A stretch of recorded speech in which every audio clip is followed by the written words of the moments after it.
All right, in this podcast, we're going to talk about kinetic versus thermodynamic control. When a process is under kinetic control, we say that that process is thermodynamically favored, but it is not proceeding at a measurable rate. This indicates that the activation energy is probably high, which is causing it to be under this kinetic control. So the fact that the process is not proceeding, though, does not mean that it is at equilibrium. Okay, so basically what we're getting is we're getting a reaction that is not producing products very quickly. Okay, and usually that is because of the high activation energy. Here's an example of a kinetically controlled process. You have diamond and graphite. They are both made of carbon atoms.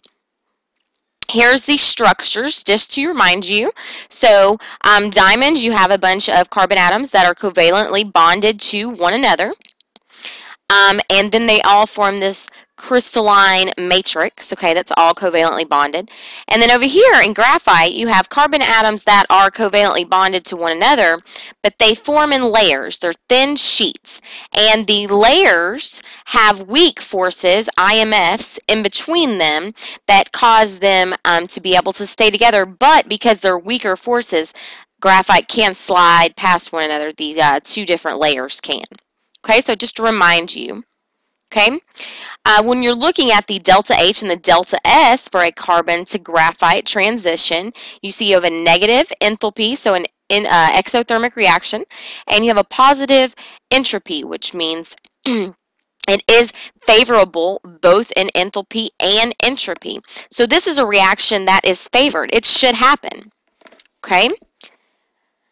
So why is my big fat diamond wedding ring right now not turning into graphite or pencil lead as we speak? Well, the reason is because the activation energy to go from diamond to graphite is very, very high because you have to start breaking some of those covalent bonds, which is going to require a lot of initial energy to get it going.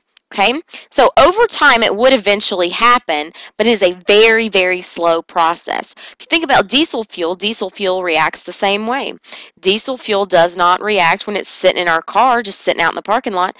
We have to give it a little bit of activation energy through a spark to actually cause it to combust. Okay, so diesel fuel also has favorable delta H's and delta S's and is a favored process, but again, kinetically controlled, often because of that high activation energy.